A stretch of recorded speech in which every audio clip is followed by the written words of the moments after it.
딱 반발 더 깊게 들어가는 뉴스 프레스룸입니다. 일본전 피겨 국가대표 선수인 아사다 마오가 서울대병원 응급실에서 숨졌다는 얘기 들어보셨나요? 한 유튜브 채널에서 속보로 떴는데 가짜 뉴스였습니다.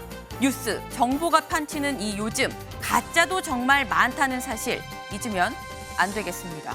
프레스룸 지금 시작합니다.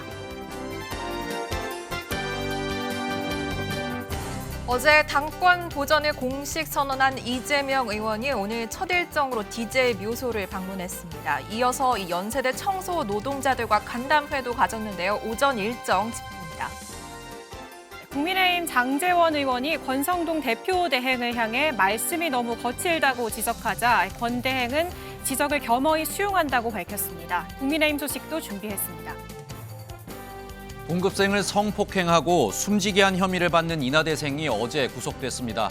학교에서는 추모 발길이 이어지는 가운데 경찰은 구속된 이 학생에게 살인 혐의를 적용할 수 있을지 검토하고 있습니다. 이 소식 잠시 후 전해드립니다.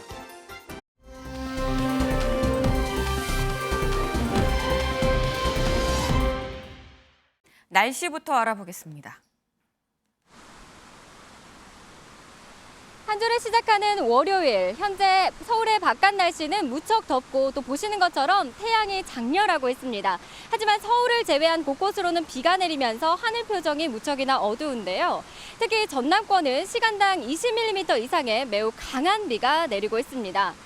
오늘 0시부터 오후 2시 10분을 기해서 누적 강수량을 살펴보시면 전남 고흥에 133.5mm, 여수와 보성에도 120mm 안팎, 경남 통영이 100mm를 넘어섰습니다. 전남과 경남, 제주는 벼락을 동반해서 앞으로 시간당 30mm 이상의 강하고 많은 비가 물이 퍼붓듯 쏟아질 것으로 보여 주의가 필요하겠습니다. 내일까지 예상 강수량을 살펴보시면 현재 호우특보가 발효 중인 경남권 해안에 150mm 이상, 그 밖에 남부지방과 제주에는 최대 80mm가 더 내릴 것으로 보이고요. 경기 남부와 강원 남부, 충청 북부에는 5mm 미만, 충청 남부와 경북 북부는 최대 30mm로 비교적 비의 양이 적겠습니다. 비가 내리지 않는 서울은 오늘 30도를 웃도는 무더위를 이어가고 있는데요. 비가 내리며 폭염의 기세가 한풀 꺾인 남부지방은 30도를 밑돌며 예년 이맘때 수준을 보이고 있습니다.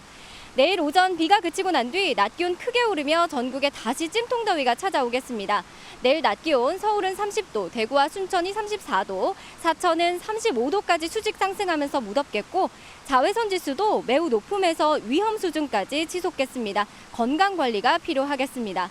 목요일 충청 이남과 제주를 중심으로 또 한 차례 비구름이 지나겠고요. 낮 더위는 30도를 웃돌며 여전히 덥겠습니다. 제주와 남해안 일부 지역에는 강풍특보도 내려졌습니다. 비바람에 피해 없도록 시설물 대비 잘 해주시고요.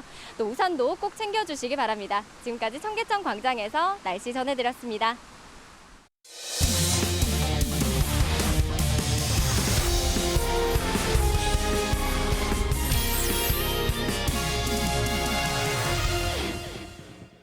네, 큐시트웨이 시간입니다. 원래 저희가 큐시트웨이 저희 기자들이 준비한 아이템 하나하나 차곡차곡 전해드리는 시간인데 조금 전에 이 통일부에서 강제 북송 사건 관련한 영상이 공개가 됐습니다. 해당 영상 먼저 보고 얘기 이어가 볼까요? 이 영상이 지금 2019년 11월에 있었던 이 강제 북송 이 현장 영상이라고 합니다. 이게 지금 통일부에서 조금 전 3시쯤에 공개한 영상인데 지금 저기 북한 쪽으로 넘어가려고 인계를 하려고 하는 그런 과정으로 보이는데 지금 주저앉아 있죠. 네. 지금 가지 않고 중간에 주저앉아 있어 보이는 모습인데 지금 잘 보이시는지 모르겠는데 포승줄로 지금 양팔이 묶여 있는 상황입니다. 사실 사진이 일전에 공개가 됐기 때문에 그 사진과 같은 영상이 지금 공개가 된다고 보면 되는 것 같은데 지금 약간 질질 끌려가는 것 같은 그런 모습도 보이고요. 네. 지금 이 건물 안으로 일단 들어가는 그런 모습인 것 같아요. 포승줄 모습이 좀 더 명확하게 보이는 그런 상황입니다. 저희가 이 신원은 공개가 되면 안 되기 때문에 지금 저희가 블러를 치고 보여드리는 상황인 건데 지금 보이는 상황은 다시 한번 말씀드리면 포승줄로 지금 양팔이 묶여 있는 상태로 탈북 어민들이 주변에 양팔에 이렇게 같이 끌려서 가고 있는 상황인 거고 일단 눈이 가린 채 갔다고 합니다. 그런데 지금 이 올라가고 아까 보신 것처럼 정말 북측으로 완전 인계가 되는 상황에서는 그때 이제 이 눈 가린 게 이제 풀렸다고 하죠. 그때 약간 털썩 주저앉는 그런 모습까지 있었는데, 예. 지금 윤여걸 대표님 네. 영상을 지금 같이 보셨어요. 사실 사진이 먼저 공개가 되긴 했습니다. 근데 이 공개된 사진에 이어서 지금 통일부가 조금 전에 영상까지 공개를 했습니다. 사진 공개로 이게 강제적으로 좀 북송이 된 것 같다라는 얘기가 좀 많이 나왔었는데 영상까지 공개를 해서 근데 사실 사진이랑 영상이랑 주는 메시지는 뭐 비슷하거든요. 근데 비슷한데 왜 통일부는 영상까지 공개를 한 걸까요? 아무래도 스틸 사진 한 장, 두 장은 정황을 구체적으로 보여주기는 좀 어렵잖아요. 뭐 강제 북송이다 이거를 나타낼 수는 있는데 네.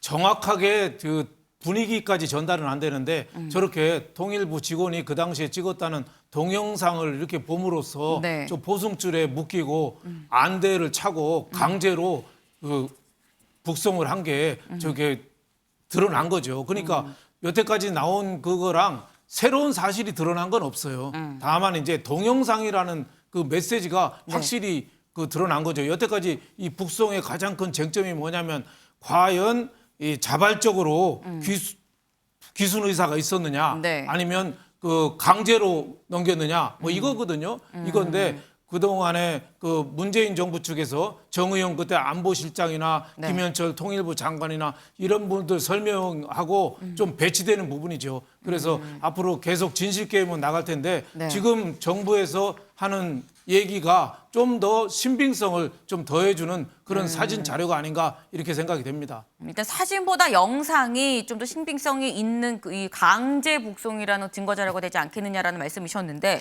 김준일 대표님. 예. 근데 이 영상이 통일부 직원이 자기 이제 휴대전화로 찍은 이 영상이라고 합니다. 예. 근데 이게 직원이 개인적으로 촬영을 해도 되는 건지도 약간 궁금하고 개인적으로 촬영한 걸 공개해도 되는 건지도 좀 궁금하고요. 그러니까 어제까지 지금 정부의 입장은 네. 이런 촬영이 있었고 이 영상을 공개해도 되는지에 대해서 법률적 검토를 하겠다라고 했는데 지금 법률적 검토를 마치고 한 것으로 보입니다. 네. 다만 지금 뭐 제가 단정적으로 말씀드리긴 힘들지만은 네. 저 공간에서 저렇게 개인적으로 영상이나 사진을 촬영하는 것 자체가 금지돼 있는 걸로 알고 있거든요. 네. 그렇다고 하면 통일부 직원이 이거를 찍은 것 자체가 일단 부적절한 거고 이거를 그렇다고 한다면 이 부적절한 영상 이거를 공개하는 것도 또 부적절하다는 논란에 이제 휩싸일 수가 있는 거죠. 네. 그러니까 이거는 일종의 지금 이거를 공개한다고 해서 기본적인 법리가 바뀌는 건 아니거든요. 네. 그러니까 이거는 일종의 여론전을 하려는 것 아니냐 이런 이제 조금 의심의 눈초리가 있는 거고 네. 여론조사 하나 제가 짧게 말씀드리면 KSOI가 TBS 의뢰로 7월 15일부터 16일까지 네. 조사한 내용인데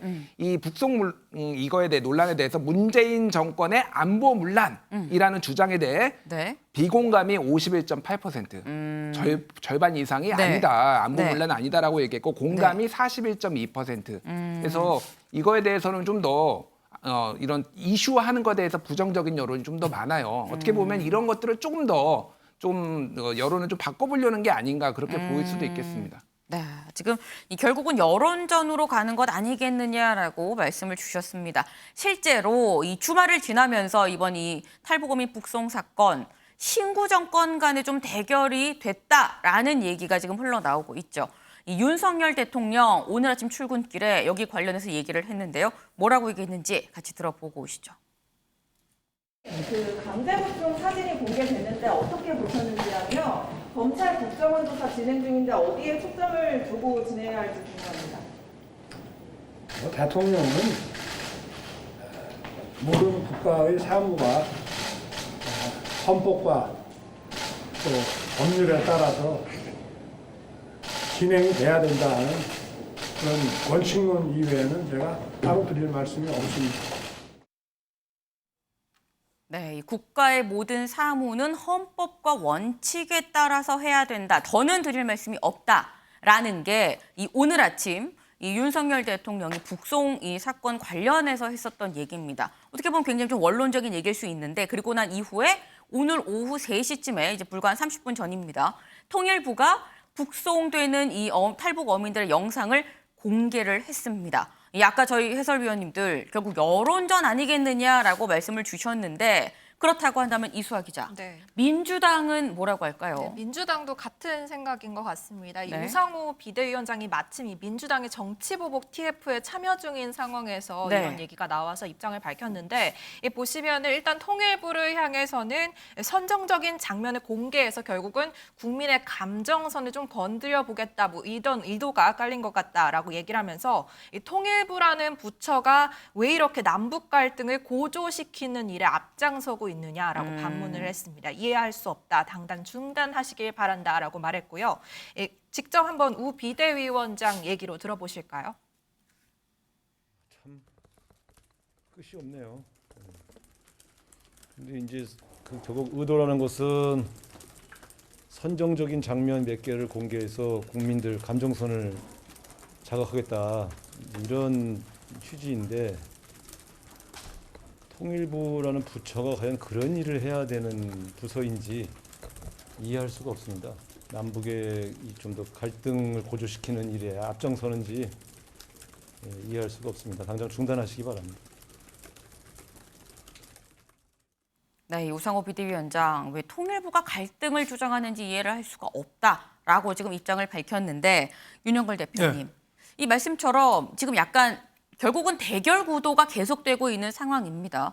영상을 공개한 게 어떤 여론, 민심에 영향을 얼마나 미칠 수 있을까요? 뭐 어느 정도는 영향을 미치겠죠. 지금 뭐 그 동영상이냐 스틸 화면이냐 에 따라서 국민의 당하는 충격은 차이가 상당히 있다고 봐야죠. 하지만은 뭐 객관적인 정황이 바뀌는 건 아니라고 이렇게 봐야 되는데 네. 대통령실에서도 지적했지만은 문제점은 틀림없이 있죠. 왜 조기 종사 그 귀순 어민들을 사흘간만 딱 조사하고 그렇게 서둘렀냐. 보통 2달, 3달 걸리는 거를 사흘 만에 조사하고 북으로 돌려보냈다는 거는 거의 사지로 보낸 거랑 다름이 없잖아요. 또 하나는 귀순 의사를 A4 용지에 20장 넘어 이렇게 자술서도 쓰고 저렇게 안대하고 포승줄로 묶어서 갈 거면 귀순 의사는 확실하다고 보여지잖아요. 근데 왜 저렇게 서둘러서 이렇게 보냈느냐. 당시에 저거 알려진 것도 문재인 정부에서 발표한 게 아니라 당시에 김육은 안보실 1차장 문자 메시지에서 우연히 그 기자가 카메라 기자가 취재해서 밝혀진 거 아니에요? 그렇게 쉬쉬하면서 저렇게 보낸 거. 또 하나는 국제법을 무시한 거죠. 일단 북에서 탈출했으면은 우리 국민이고 재판을 하고 수사를 하다못해 선박을 압수해서 거기에 혈흔도 분석하고 국립과학수사연구소도 보내고 여러 가지 국가적으로 검토를 해야 되는데 사흘 만에 그때 김정은을 뭐 부산에서 열리는 아세안 뭐 행사에 특별 정상회의에 초대하려고 그 초청장하고 같이 어떻게 보면 어민들을 했다는 건데 이 사실에 대해서는 저는 이 누가 유리하고 불리하고 이걸 떠나서 정말 명명백백하게 이거는 진상은 더 밝혀져야 된다. 저는 이렇게 생각합니다. 옛날에 왜 문재인 대통령도 변호사 시절에 패스 카마오라고 그 선상 살인 사건 그 변호인까지 했었잖아요. 그분들한테 영치금도 넣어주고 그 하시던 대통령이 어떻게 탈북한 그 어민들을 저렇게 죽으라고 보냈냔 말이죠. 그거에 대해서는 좀 더 진상 조사가 더 이루어져야 된다고 봅니다. 네, 지금 결국 이 북송 사건 진상 조사가 좀 확실하게 이루어져야 된다라고 말씀을 주셨습니다. 이게 뭐 여론전이라는 말씀도 주시긴 하셨습니다만 여론전으로 결과가 매듭지어지면 안 되는 사건이기도 합니다. 진실 공방이 있기 때문에 더더욱 뭐 검경 이 수사, 검찰 수사를 통해서 이 내용이 좀 명확하게 이 진실 규명이 돼야 되는 부분인 건데 그런데 김준일 대표님 지금 사실 이 당시의 국정원장이었던 서훈 전 원장 지금 미국에 있거든요. 근데 조사를 하려면 서훈 전 원장을 조사해야 된다. 뭐 키맨이다라는 얘기가 나오는데 서 전 원장이 귀국하지 않는 상태에서 이게 현실적으로 수사가 제대로 이루어질 수 있을까 하는 의문도 있고요.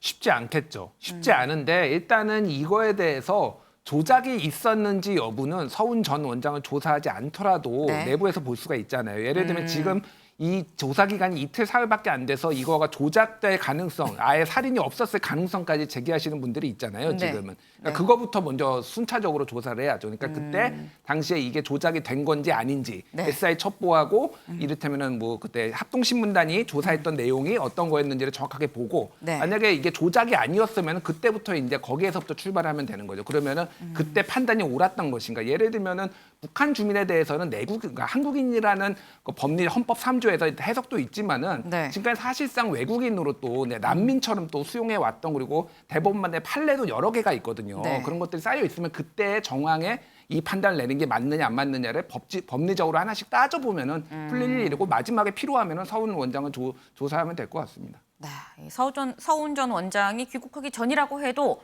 일단 현재 뭐 압수수색도 했고 현재 있는 이 자료로 법리 검토를 먼저 차근차근 좀 해볼 수 있지 않겠느냐라는 말씀이셨습니다. 네, 저희가 좀 급하게 이 통일부에서 영상을 공개하면서 해당 얘기를 좀 나눠봤는데 본격적으로 저희가 좀 준비한 아이템 얘기를 좀 나눠보도록 하겠습니다.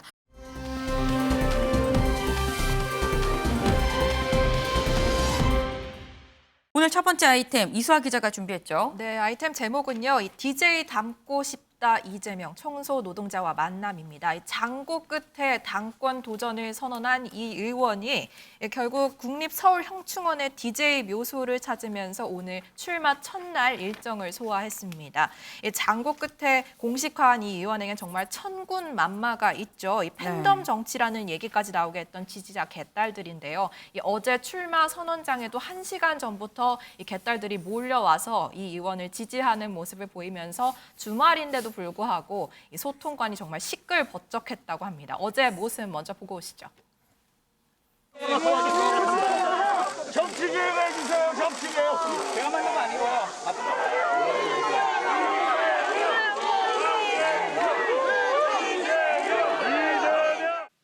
이기는 민주당을 만들겠습니다. 우리 국민께서 그만 됐다 하실 때까지 민주당만 빼고 모든 것을 바꿔가겠습니다. 지난 대선과 또 그 대선 결과에 연동된 지방선거 패배의 가장 큰 책임은 저에게 있다는 생각에 변함이 없습니다. 책임은 문제의 회피가 아니라 문제의 해결이어야 합니다. 네, 의원으로 당선이 된 지 거의 한 달 반 만에 출마를 약속하게 된 건데요. 이 기억을 되짚어보면 문 전 대통령이 2012년 대선 패배 후에 15년의 당권을 잡고 그다음에 2017년에 대선 승리를 거뒀다는 거죠. 비슷한 행보라는 평가가 나오고 있습니다. 그렇군요. 사실 대선 때는 이 노무현 전 대통령 얘기를 좀 많이 했었던 것 같기도 한데 또 DJ 이 김대중 전 대통령 얘기를 하면서 지금 김대중 전 대통령 묘역을 좀 찾았습니다. 현충원 참배는 원래 뭐 보통 통상적으로 전당대회에 출마하는 거의 뭐 모든 후보들이 출마 선언을 하고 가장 먼저 가는 일정이긴 합니다. 이건 뭐 당연한 어떻게 보면 공식 같은 그런 일정인 건데 이거 말고 진짜 첫 번째 일정은 뭐예요? 네, 출마 선언에서 듣고 오셨다시피 사실 민생을 굉장히 강조했잖아요. 그런 만큼 처음으로 연세대 청소 노동자들과 만남을 가졌습니다. 이 모습도 보고 오시죠. 가장 중요한 일, 또 안 하면 안 되는 일을 하는 소위 필수 노동자인데, 그런데도 어쨌든 힘들고 어려울수록 오히려 대우나 보수가 적은 그리 바람직하지 못한 상황을 여러분들이 직접 겪고 계신 것 같습니다. 뭐 아시겠지만 저희 가족들 상당수가 환경미화원 청소 노동자예요. 제 부친도 그러셨고 지금도 형제들이 그런 일들을 하고 있습니다. 좌절하지 마시고 열심히 함께 싸워서 더 나은 세상 같이 만들어가면 좋겠다. 네, 이 의원은 사실 대선 기간 동안 어머니가 뭐 화장실에서 일했던 일화를 얘기하면서 눈물을 보이기도 했잖아요. 그런 만큼 각별한 애정을 보였고 결국 또 노동자 출신이란 본인의 강점도 부각하고 현장도 찾아가서 본인의 능력을 발휘할 수 있는 그런 행보를 택한 것이란 분석이 나옵니다. 지금 이재명이 본격적으로 이 당대표 후보로서의 지금 이 행보를 시작을 했습니다. 그런데 뭐 이재명 의원 당권 도전 예견이 이미 충분히 됐었긴 합니다만 윤영걸 대표님, 사실 대선 패배하고 2달 만에 보궐선거 나왔었고요. 지금 보궐선거 끝나고 한 넉 달 됐나요? 지금 당대표 선거에 나온 건 좀 이례적인 일이긴 해요. 그렇죠. 역대 뭐 대통령이나 뭐 지방선거나 어느 선거를 막론하고 패배의 책임이 있으면은 일산 이 뒤로 물러서는 게 그동안의 관례였거든요. 근데 이번에 이재명 그 당 대권 후보는 그 책임이 있기 때문에 나는 뒤에 물러서지 않고 일선에서 서서 직접 당대표를 하겠다. 이렇게 출마 선언을 한 거니까 여태까지 한 거랑은 좀 상황이 좀 다르죠. 그 왜 그러냐? 저는 뭐 문재인 전 대통령한테 그 벤치마킹을 좀 했다고 봐요. 과거에 박근혜 전 대통령한테 패배한 다음에 잠시 뭐 물러나긴 했습니다만 곧바로 당권 장악하고 대권으로 바로 갔지 않습니까? 네. 그래서 이재명 후보도 당권 장악하고 바로 대권으로 앞으로 계속 가겠다. 뭐 이런 뭐 포석을 좀 보여준 거다 이렇게 볼 수 있겠습니다. 그래서 핵심은 이재명으로 상징되는 민주당 신주류가 당권을 장악하느냐 이런 여부죠. 근데 뭐 당권 장악할 가능성은 지금으로 봐서는 상당히 높은 걸로 보여지죠. 하지만은 한계는 뭐 틀림없이 있죠. 첫 번째는 이제 책임을 져야 될 사람이 책임을 행사하겠다고 나서는데 그걸 국민들이 어떻게 볼 거냐. 또 하나는 지금 사법 리스크. 그 당내 대표 경쟁자들도 계속 사법 리스크 얘기하잖아요. 네. 본인이 사법 리스크를 어떻게 보면 해결하기 위해서 또 국회의원회에서 이어서 당 대표까지 하려는 거 아니냐. 그래서 사법 리스크 때문에 민주당이 완전히 올인 다 걸기가 될 가능성도 있어요. 그러다 보면 당 대표가 되면 강경투쟁 또 팬덤 정치로 대표되는 강경 어떻게 보면 민주당 이거 되면은 또 그 국민의힘이나 지금 윤석열 대통령 측하고도 강경 대립 네. 이런 한계는 뭐 틀림없이 보인다 이렇게 볼 수 있겠습니다. 네, 지금 이 윤여걸 대표님이 말씀을 주셨습니다. 지금 사법 리스크 얘기가 계속 나옵니다. 유호정 기자. 네, 맞습니다. 이 당내 여당에서는 물론이고요. 이 지금 당내 민주당 내에서도 친문을 중심으로 사법 리스크에 대한 지적 수위를 공세 수위를 높이고 있는 상황입니다. 특히 경쟁 후보인 강병원 의원은 이 의원의 출마는 그저 절대 반지에 대한 갈망뿐이다라면서 사법 리스트 눈사태가 몰려들고 있는데 측근들은 헛개비라며 주문만 외운다고 지적을 했습니다. 어제 이 의원 출마 선언 후에도 이 우려에 대한 질문을 직접 받았습니다. 네. 여기에 의원은 국민의힘이 고발하고 이에 동조해서 검경이 수사하는 게 무슨 사법 리스크냐고 반문하는 모습이었습니다. 네, 지금 강병원 의원 말이 셉니다. 절대 반지에 대한 갈망뿐이다라고 굉장히 좀 세게 얘기를 했는데 지금 친문들의 압박이 굉장해 보입니다. 보니까 대표적인 친문이죠. 오선의 서른 의원이 이재명 의원이 출마 선언을 한 어제 똑같이 출마 선언을 했어요. 네, 맞습니다. 서른 의원은 이 의원 출마 선언 1시간 뒤에 네. 곧바로 이 출마 선언을 진행했습니다. 이 폭주 기관차를 세우기 위해 철길을 뛰어들겠다라고 얘기를 했는데요. 직접 들어보시죠. 위기의 경고음을 듣지 못하고 폭주하는 기관차를 세우기 위해 철길에 뛰어들겠습니다. 저는 1985년 당시 김대중 선생의 비서로 정계에 입문했습니다. 저 서른을 키워준 민주당의 은혜를 갚아야 할 책임이 있습니다. 지금 민주당은 잘못된 것을 잘못됐다고 말할 용기도 없습니다. 저 서른이 강하게 깨우겠습니다. 네, 설 의원은 이고문이 출마하지 않기를 기다렸다. 발표를 보고 출마 선언을 했다라고 얘기를 하면서 출마 배경에 사실상 이재명 의원의 출마가 있다는 점을 인정을 했는데요. 누구를 비판한 말들이냐라는 질문엔 당연히 이재명 의원을 저격한 거다라고 얘기를 하기도 했습니다. 그야말로 결사저지에 나선 모습입니다. 그런데 두 사람의 출마 선언 날짜 말고도 이 출마 선언의 공통점이 또 하나 있는데요. 뭘까요? 바로 고 김대중 전 대통령을 내세웠다는 점입니다. 서른 의원은 사실 김대중 전 대통령의 비서관으로 정계에 입문을 했고요. 이 때문에 출마 선언에서도 이를 언급을 했는데요. 이거는 이재명 의원도 마찬가지였습니다. 현실이 어려워도 희망이 있으면 살아갈 수 있습니다. 희망을 제시하고 그 희망을 현실로 만들어가는 것이 바로 정치입니다. 이상과 현실에는 언제나 괴리가 있습니다. 존경하는 김대중 대통령께서 말씀하신 서생적 문제의식과 상인의 현실 감각이 중요한 이유가 바로 이것입니다. 네, 오늘 두 사람 모두 고 김대중 전 대통령의 묘소를 참배하는 모습이었고요. 앞서서 함께 동행을 했던 이 의원과 이 일정에 함께 동행을 했던 박찬대 의원은 이 의원의 의원실 호수와 이 김대중 전 대통령과의 연관성을 강조하는 모습도 보였습니다. 이 모습까지 보겠습니다. 저희가 준비가 아직 안 됐다고 하는데요. 이재명 의원의 방번호가 818호인데 고 김대중 전 대통령의 서거일이 8월 18일이라면서 이 두 네. 사람 간의 연관성을 강조하는 모습까지 저희가 볼 수 있었습니다. 네. 김대중 전 대통령 서거일이 8월 18일인데 이재명 의원 방번호가 818호다. 또 이런 또 공통점이 있네요. 김준일 대표님. 예. 사실 대선 때는 당시 후보에서 윤석열 후보, 이재명 후보 이 두 사람 노무현 전 대통령 얘기를 참 많이 했었거든요. 근데 지금 민주당 전당대회에선 김대중 전 대통령을 두고 약간 신경전이 벌어지는 것 같은 그런 모습입니다. 818호까지 나올 줄은 제가 깜짝 놀랐습니다. 예, 그 정도로 김대중 대통령에 대해서 지금 중요하게 생각하는 건데 두 가지 이유가 있어요. 하나는 지금 호남의 민심이 소위 말해서 반 이재명이 상당히 강하거든요. 그렇기 때문에 내가 김대중 대통령을 이렇게 존경하는 사람이고 그 정신을 계승하려고 한다. 그러니까 호남 분들 나 좀 밀어주십시오라는 게 하나가 있고요.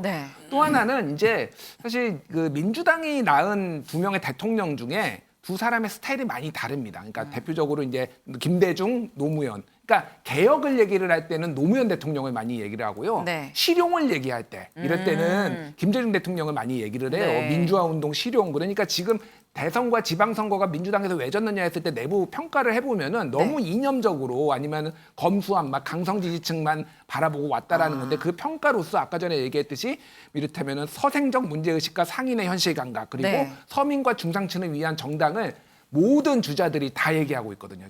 지금 한마디로 하면 중도로 다시 옮겨야 된다라는 게 민주당의 절박함이고 그 부분을 지금 반영하고 있다. 이렇게 보시면 될 것 같습니다. 네, 지금 호남에 대한 고해 그리고 개혁보다는 좀 중도를 좀 끌어와야 하는 부분을 신경을 쓰다 보니까 지금 이 김대중 전 대통령 얘기를 자꾸 하게 될 수밖에 없는 상황이다라고 말씀을 주셨습니다. 지금 본의 아니게 이번 민주당 전당대회가 친명 대 친문의 지금 개파 대립 구도로 가고 있는 그런 상황입니다. 근데 이 개파 대결이라는 게 결국 그 핵심에는 총선 공천권이거든요. 근데 사실 이거는 모두가 알지만 하지만 어느 누구도 공공연하게 얘기하지 않는 참 그런 불편한 진실 같은 그런 부분인 건데 그런데 유호정 기자, 이재명 의원이 공천 학살이라는 단어를 입에 먼저 올렸어요. 네, 맞습니다. 개파 갈등이 심화되는 것의 핵심이기도 한데요. 이 통합을 외친 의원은 이를 의식한 듯 출마 선언 때부터 공천 학살은 없다라면서 시스템 공천을 강조했습니다.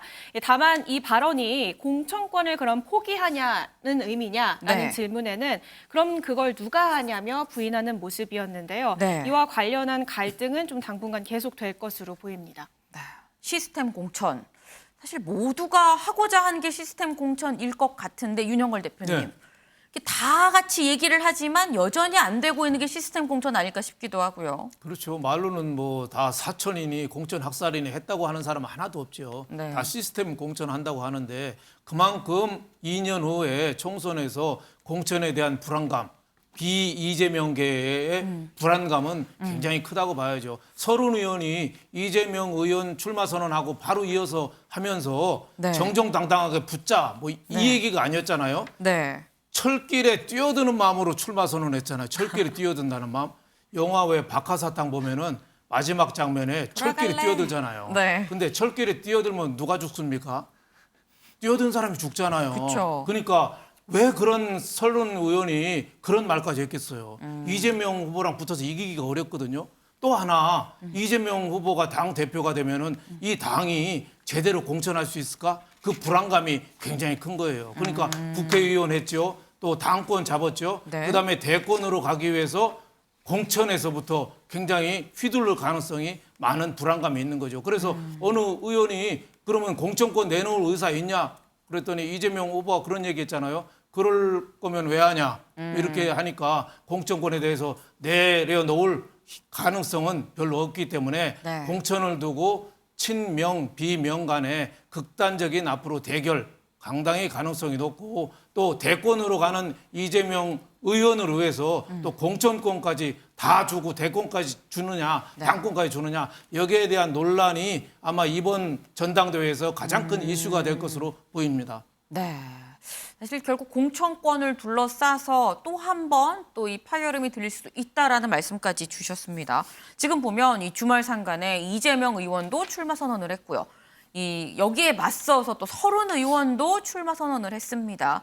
그리고 오늘 지금 이 당 지도부가 안 된다, 불허 결정을 했음에도 불구하고 당대표에 출마하겠다라고 밝힌 박지원 전 비대위원장이 오늘 이 서류를 당에 제출을 했어요, 김영 기자. 네, 그렇습니다. 서류를 제출했는데 이게 네. 거절을 당했습니다. 거절을 당했어요. 그렇습니다. 이 박지원 전 비대위원장 같은 경우에 오늘 오전에 SNS에 글을 올려서 이 자신이 좀 당대표를 포기하지 못하는 이유는 민주당을 바꾸기 위해서고 네. 그다음에 자신의 어떤 당의 입장을 공식적으로 확인하는 방법은 등록하는 방법밖에 없다 이야기를 하면서 예고를 했고, 보시는 것처럼 오전 11시쯤에는 직접 저렇게 방문을 해서 서류를 접수하려고 했습니다. 네. 하지만 저 보시는 저 당직자가 네. 이 서류 제출할, 등록할 이 조건이 안 된다면서 이 서류를 받지 않는 저 모습을 연출이 됐거든요. 네. 그러면서 두 사람 사이에 실랑이가 벌어졌고, 마지막에 박지원 전 비대위원장이 네. 서류를 놔두면서요. 네. 파쇄를 하든지 뭐 당에 전달을 하든지 알아서 해라, 이렇게 이야기를 하면서 자리를 뜨는 그런 네. 모습까지 벌어졌다고 합니다. 저희가 이 모습 영상으로 준비했는데요. 직접 만나보시겠습니다. 네, 이렇게 드리면 되는 건가요? 네, 죄송합니다. 당직 선출 규정에 따른 수상법권 적용 요건에 해당되지 않기 때문에요. 서류 접수 자체도 진행할 수 없습니다. 양해 부탁드리겠습니다. 네, 뭐 그거를 서류를 받아 보시고 그걸 봐야 아는 거 아닌가요? 네, 그 부분에 대해서는 저희가 그 당직 선출 규정에 따른 자격 위반인 부분에 대해서는 저희가 다 알고 있는 부분이고 알고 계시기 때문에요. 네. 다시 한번 말씀드립니다. 네, 그러면은 당에서 서류는 알아서 이제 결정해 주시는 걸로 하고 저는 서류 두고 가겠습니다. 아니 위원장님 입당 날짜가 언제인지는 아세요? 네. 개인적인 건데 네, 알고 있습니다. 그거를 서류를 검토를 하셔야지 그걸 아는 거잖아요. 일단 접수를 한 다음에 검토를 한 다음에 그게 미리인지 아닌지를 판단을 하는 거지. 아예 거부부터 하는 거는 이거는 말이 안 되는 거죠. 네, 받아 보시고 이거는 당에서 알아서 처리해 주세요. 뭐 파쇄를 하시던지 아니면 접수를 해주시던지 그거는 당에서 처리하시리라고 생각합니다. 네, 감사합니다.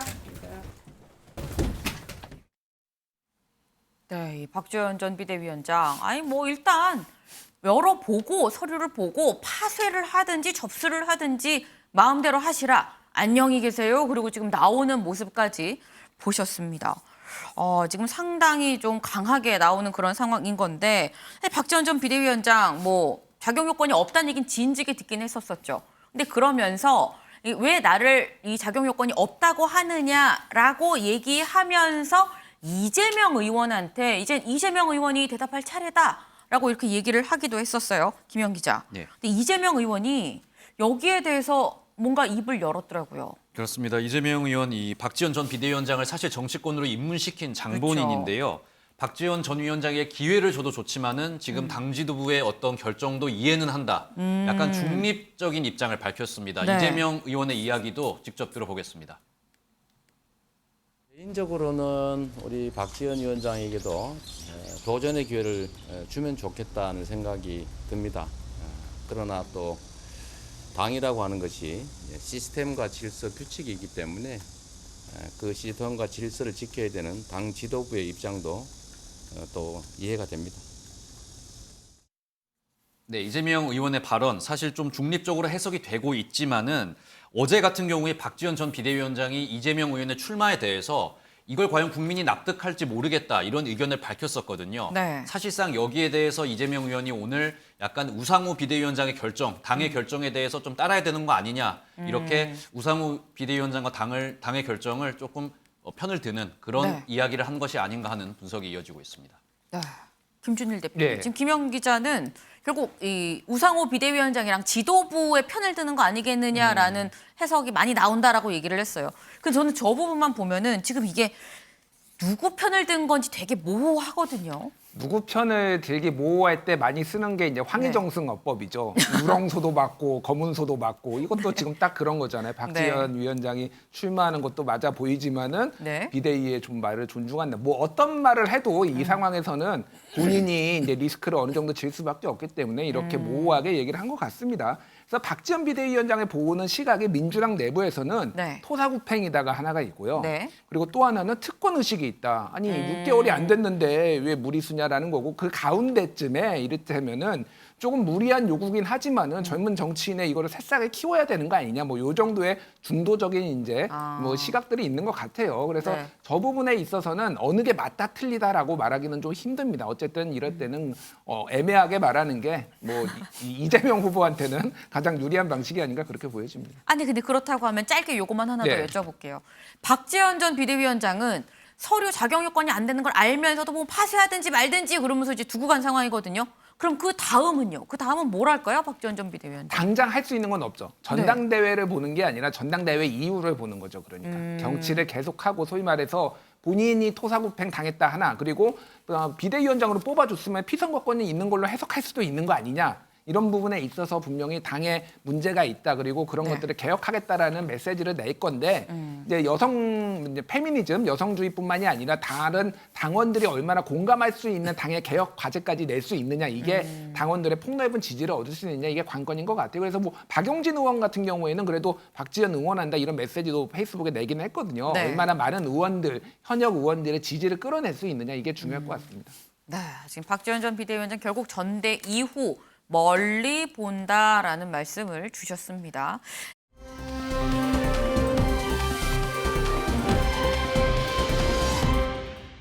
다음 아이템으로 좀 넘어가 볼까요? 유호정 기자가 준비했네요. 네, 제가 준비한 다음 아이템 장제원 말씀 거칠다 지적에 권성동 겸허히 수용입니다.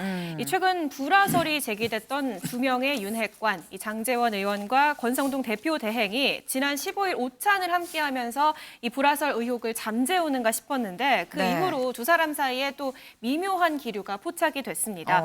먼저 장 의원은 지난 14일 불화설에 대해서 조용히 지켜보고 있다라면서 미묘한 입장을 밝힌 바 있습니다. 이 목소리 들어보시죠. 권성동 대표하고 뭐 불화다, 뭐 갈등이다, 뭐 이런 얘기를 막 하는데 저는 이 상황에 대해서 한마디도 한 적 없어요. 한 적이 들어본 적 있나요? 그러니까 제가 이 상황에 대해서 한마디라도 한 거 들어본 적이 있나요? 근데 그냥 억측으로 그냥 갈등이다, 불화다 이렇게 얘기하는 거예요. 저는 조용히 지켜보고 있다 이렇게 말씀을 드리고. 중진 의원이시잖아요. 당이 가야 될 방향에 대해서 생각이 있으실 것 같아요. 제가 지켜보고 있다고 말씀드렸잖아요. 제 생각이나 제 방향을 주장을 하면 그게 지금 상황은 옳지 않아요. 네, 그리고 이 다음 날인 지난 금요일 오찬을 두 사람이 함께 하면서 이 불화설을 일축하나 싶었는데 불과 사흘 만인 오늘 오전에 장제원 의원의 SNS에 권대행을 향해서 말이 너무 거칠다라면서 공개 저격에 나선 상황입니다. 일단 권성동 대행은 여기 한 발 물러서면서 확전을 피했습니다. 오늘 권성동 대표 대행 목소리까지 들어보시죠. 당 소속 국회의원이 대표 직무대행 및 원내대표에게 이런저런 쓴소리를 저는 할 수 있다라고 생각을 하고 있습니다. 장 의원의 지적에 대해서 겸허히 제가 수용을 하고 또 당내 의원님들이나 당원들의 비판에 대해서도 열린 마음으로 듣도록 하겠습니다. 네, 지금 장제원 의원 사실 뭐 한 번 형제는 영원한 형제다라고 했었는데 좀 침묵하고 안 보이다가 그 다음에는 좀 조용히 지켜보고 있다라고 말씀드렸잖아요. 라고 얘기를 했습니다.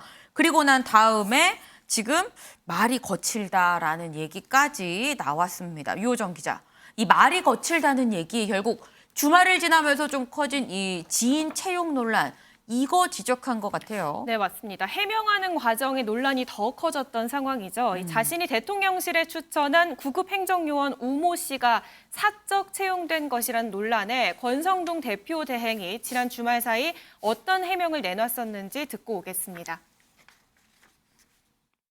우리 국회의원들도 그렇고 역대 모든 정부의 청와대도 함께 일한 사람 중에서 열정과 능력이 있는 사람들을 뽑아서 쓰고 있습니다. 정년이 보장된 일반직 공무원이 아니고 언제든지 신문 보장이 안 돼 있는 별정직 공무원입니다. 그래서 그 구급 공무원도 선대위, 선거대책위원회 대선 과정 그리고 인수위 과정에서 워낙 열정적으로 일하고 열심히 일하고 그리고 자세도 바르고 그리고 대선 기여도도 높아서 제가 추천을 한 겁니다. 그런데 이걸 갖고 그런데 청와대는 우리 국회의원하고도 또 달리 검증 시스템을 갖추고 있습니다. 그래서 이걸 갖고 사적 채용이라고 프레임 주장하는 거는 결국은 이 부분에 대해서 일반직 공무원과 별정직 공무원의 채용 절차, 채용 방법 그리고 채용 관행에 대해서 전혀 모르는 국민들을 호도하기 위한 프레임이다.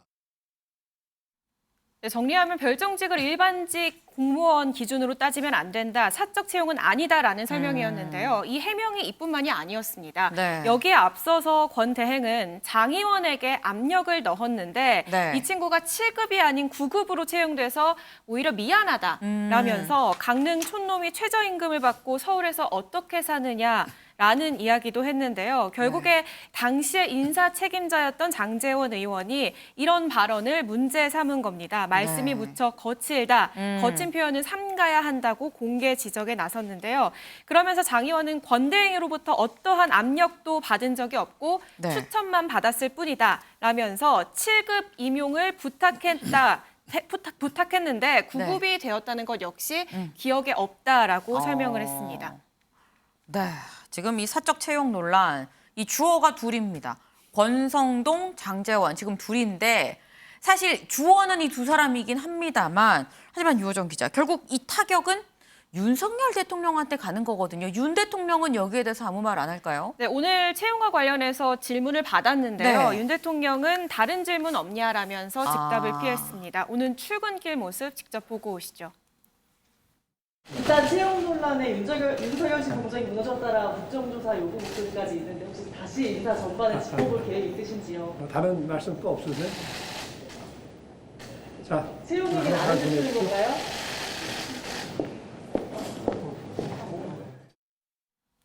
네, 이렇게 답변을 하지 않고 들어가는 모습이었고요. 그 대신 어제 대통령실이 부당한 정치 공세다라는 입장을 내놓은 바 있습니다. 이 행정요원을 공개 채용한 전례는 거의 없다라면서 적법한 절차에 따라서 채용된 사실임을 강조한 바 있습니다.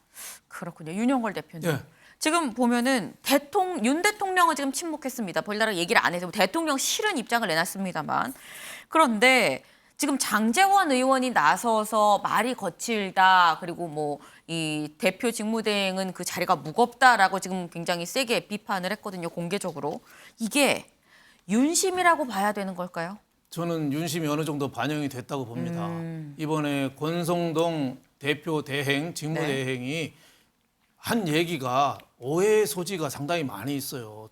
지금 대통령 지지율도 떨어지는 것도 태도에 관해서 국민들이 그 기분이 나쁜 게 영향을 많이 줬거든요. 네. 그러니까 권성동 그 대표도 말하는 태도가 봐요. 그 대통령실에 근무하는 사람은 그 공개 채용은 안 하죠. 네. 뭐 암암리에 채용하는 건 사실인데 그래도 우리가 능력 위주로 뽑고 있다. 뭐 이렇게 하면 되는데 네. 내가 압력을 넣었더니 장제원 의원 그때 비서실장한테 인수위 때 압력을 넣었더니 뭐 7급 해줄 줄 알았더니 9급으로 해줬다. 네. 뭐 최저임금보다 뭐 월급이 비슷하고 강원도 촌놈이 어떻게 살란 말이냐.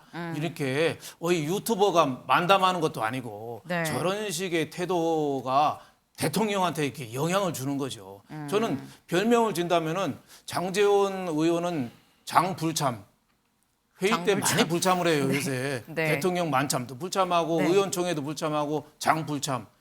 권성동 의원은 권불쑥이라고 좀 별명을 줬어요. 불쑥이요? 권불쑥. 왜요? 얘기를 불쑥불쑥해요. 아, 네. 좀 주변 정리도 좀 하면서 원내대표하고 당대표 겸직이면 굉장히 중요한 자리거든요. 중요하죠. 그럼 말을 좀 정제돼서 해야 하는데 불쑥불쑥. 지난번에 왜 검수완박법 합의해 줄 때도 혼자 불쑥 합의했잖아요. 당이 얼마나 큰 피해를 봤습니까? 지금도 여러 가지 얘기하는 게 불쑥불쑥 이렇게 던지는 거예요. 뭐 KBS, MBC 방송 장악 문제부터 네. 많은 사람을 저렇게 적으로 돌리는 저런 발언, 저런 것 때문에 대통령 지지율까지 영향을 주니까 장제원 의원이 장불참이지만 제가 보기에는 권불숙보다 장불참이 저는 대통령 신임은 더 크다고 보거든요. 네. 대통령 신임이 크니까 만찬에 안 가는 거예요. 그만큼 여러 가지 정황을 볼 때 권성동 대행의 호가호의가 좀 지나치다. 좀 브레이크 좀 잡아야겠다. 마라톤인데 초반에 저렇게 풀 스피드로 저렇게 뛰다가는 지쳐서 쓰러진다. 네. 지금 당이 대표가 빠졌으면은 타이어가 빵꾸 난 상태인데 네. 그 6개월간 계속 저런 말하고 다니면 당이 어떻게 되겠냐 말이죠. 저는 기후에서 나온 행동이다 이렇게 보여집니다. 김준일 대표님. 예. 짧게 여쭤볼게요. 예. 저는 사실 아까 뭐 윤심이 담겨 있다라고 지금 윤 대표님 말씀 주셨는데 개인 간 약간 신경전 같은 느낌도 없잖아 있습니다. 지금 장제원 의원이 나는 압력을 받지 않았다라고 얘기를 하고 있고요.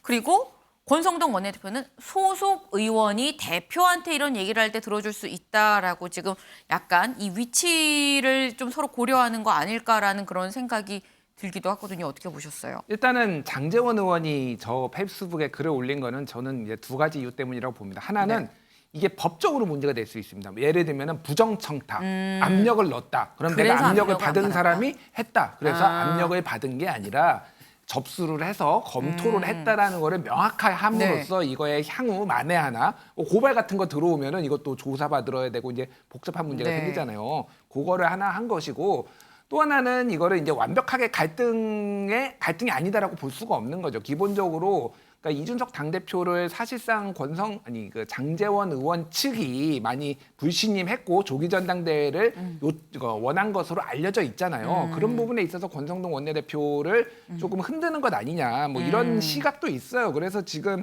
그 신인규 전 대변인 옛날에 네네. 나는 국대다 일기에 오늘 네네. 페이스북에다 썼는데 네. 이렇게 썼습니다. 2017년엔 유승민 때리고 2018년에 홍준표 때리고 2020년에 황교안 때리고 김종인 때리다가 이준석 당 직무 정지시키더니 이제 권성동 원내대표까지 때리냐. 장제원 의원 책임져라.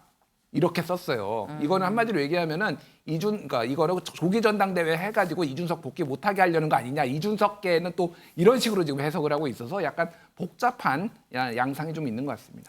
그렇군요. 지금 이 장제원 의원의 SNS 윤심이 실린 것 같다라는 이 해석도 해주셨습니다. 근데 그렇다고 한다면 유호정 기자, 그럼 권성동 대행은 권대행은 윤 대통령이랑 사이가 어떤 거예요 지금? 일단 권 대행은 윤 대통령과의 소통에는 문제가 없다라는 입장을 밝혔습니다. 네. 어제 기자간담회에서 원내대표로서 공개적으로 직언한 적도 있고 직접 대통령을 만나 자주 소통하고 있다라고 밝혔는데요. 뭐 건강한 긴장관계를 유지하기 위해 노력하겠다라고 덧붙인 상황입니다. 그렇군요. 네. 지금 이 권성동 원내대표 사실 어제 뭐 취임 100일 기자간담회를 하기도 했었습니다. 그런데 지금 여러 이 논란들, 권성동 대행으로 인해서 불거지는 여러 이 논란들 때문에 사실 그거를 해명하는데 훨씬 더 많은 시간을 좀 할애한 기자간담회가 아니었나 싶은데 지금 권 원내대표 이 대표 직무대행이 자꾸 이 주목을 받는 이유는 뭐 발언도 발언입니다만 이 자리 자체가 원내대표 겸 대표 직무대행이죠.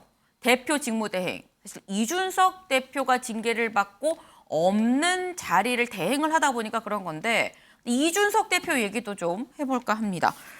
이수아 기자, 이준석 대표 지금 서서히 좀 수면 위로 좀 올라오는 것 같아요. 네, 사실 뭐 이 대표 얼마 전에 이 사전 만남 신청을 하면은 뭐 내가 자신이 찾아가서 뵙겠다라면서 이 당원과의 만남을 미리 예고한 바가 있죠. 그래서 이제 실제 어제 부산 광안리의 수변 공연에서 거의 4시간 가까이 당원들과 만남을 가졌다고 합니다. 유익한 토론의 시간을 가졌다라고 본인이 SNS를 통해서 직접 밝혔는데요. 네. 이 몇 장의 사진과 함께 짧은 영상도 공개했는데 또 이 영상의 내용이 화제입니다. 짧으니까 바로 듣고 오시죠. 사실 지금은 어느 나라면 상당히 가장 큰 문제 뭐냐면 최고위원회가 재미가 없어요. 왜냐하면 최고위원회 발언하시는 네, 장장 4시간의 대화라고 했는데 네. 공개한 부분은 최고위가 참 재미가 없다라는 네. 부분이어서 이것도 네. 좀 배경이 있는 거 아닌가 뭐 이런 분석이 나오고 있고요. 네. 이외에 사실 이 당원과의 만남 이 대표 이벤트성으로 한 번으로 그치지 않고 계속 이어갈 것으로 보이는데요. 네. 다음 행선지는 강원도라고 예고를 했습니다. 그래서 저희가 강원도 어디로 가는지 좀 이준석 측 관계자 얘기도 네. 들어봤는데요. 이번 주 안으로 강원도를 가는 것은 맞는데 정확히 정확히 어디에 가는지, 강릉에 가는 건지 속초에 가는 건지 이런 건 정하지 못했다. 또 이렇게 정확한 시간도 확정되지 않았다고 하고요. 네. 이 만약 확정이 된다고 하더라도 이번 부산 때처럼 따로 언론 공개는 없다. 그래서 사전 신청한 사람들에게만 연락이 가서 모일 가능성이 크다고 합니다. 아마 신청한 사람들 가운데 기자들이 있으면 이미 제외를 하고 있다고 밝히기도 했고요. 네. 별다른 법적 대응이나 재심 신청 없이 여론전에 집중하고 있는 모습입니다. 네, 이준석 대표 지금 언론에 대해 공개하는 걸 언론이 지금 철통 방어를 하고 있습니다. 일정 공개를 제가 열심히 지금 취재를 해보고 있는데 다각도로 지금 이준석 대표가 SNS로 올린 내용을 보고 뒤늦게 사후에 뭘 했구나라고 좀 뒤늦게 알고 있는 언론도 뒤늦게 알고 있는 그런 상황인데 윤영걸 대표님 예. 지금 보면은 부산에서 4시간이나 청년들을 만났습니다. 예. 그리고 13초짜리 영상을 올렸어요. 그게 아까 들으신 우리 당의 이 제일 문제는 최고위가 재미가 없다는 거다. 왜냐하면 여기서 잘랐어요. 이거는 무슨 의미인 걸까요? 그만큼 자신을 쫓아냈잖아요. 6개월 당원권 정지. 거기에 대한 뭐 서운함 뭐 이런 게 많이 담겨 있는 거죠. 그리고 최고위원회에서도 그 이준석 대표가 지금은 당원권 정지된 상태지만 네. 다 장악을 좀 못했잖아요. 예를 들면 옆에 뭐 배현진 최고위원하고도 계속 뭐 악수갖고도 서로 틀어버릴 정도로 계속 마찰이 있었으니까 저렇게 뭐 디스를 한 건데 저런 식의 태도가 오히려 본인한테 더 좀 도움이 안 될 수도 있다. 뭐 이런 좀 생각이 들어요. 지금 뭐 젊은 사람들하고 대화하고 이런 건 좋아요. 네. 제가 보기에는 일단 뭐 가처분 소송도 안 하고 윤리위원회 이의 신청도 안 하고 징계를 받아들이잖아요. 네. 받아들여서 6개월 후에 내년 1월 이후에는 당무에 또 복귀할 수가 있거든요. 그때 이제 권토 중례를 노리면서 전국을 이렇게 돌아다니면서 젊은 층하고 대화를 하는데 저렇게 최고위원회가 재미없다든지 물론 뭐 4시간 중에 한 부분만 지금 공개가 된 거지만 저런 식으로 비판만 하는 건 오히려 역풍이 불 수도 있다 이렇게 생각합니다. 역풍이 불 수도 있다라고 말씀을 주셨는데 김준일 대표님. 예. 요 최고위가 제일 재미가 없다라는 이 발언은 무슨 뜻으로 보세요? 뭐 최고위가 제 기능을 못 하고 있다라는 거고요. 아. 또 하나는 이제 부산 네. 같은 경우에는 저번에 광주는 무등산 올라서 토사구팽을 얘기를 했다라면은 네. 부산은 지난번 대선 과정에서 장제원 습격 사건이 있었던 그 부산이고요. 다음에 그렇죠. 강원도 가는 거는 아마 강릉 갈 겁니다. 권성동 습격 사건이 비슷한 게 일어날 거예요. 지금 강릉인지 아닌지 봐야겠네요. 가야 되는데 네. 굉장히 동선에 따라서 이미 여러 가지 이제 메시지를 담고 있다. 한마디로 언제 복귀할 때까지 나 없으면 지지율 오를 것 같아? 이렇게 얘기를 하고 다니는 것 같습니다. 그럼 요것만 짧게 하나만 더 네. 여쭤볼게요. 그러면 지금 전국 돌면서 청년들 만나면서 이 청년들을 우군으로 만드는 거 이거 효과가 있는 걸까요? 너무 장기전 아니에요? 효과가 근데 지금 당장 6개월 직무정지를 어떻게 할 방법이 없기 때문에 네. 길게 보고 여론전 또 하나는 그러니까 이 이후에 새로운 당대표가 왔을 때 이준석 대표를 컷오프할 수도 있어요. 다음 총선에서 이걸 명분으로 네. 그때 최대한 우군을 만들어 놓는 거 지금은 그 빌드업을 하고 있다 이렇게 보시면 될 것 같습니다. 그렇군요. 네. 지금 현재는 빌드업을 하고 있다라는 말씀까지 주셨습니다.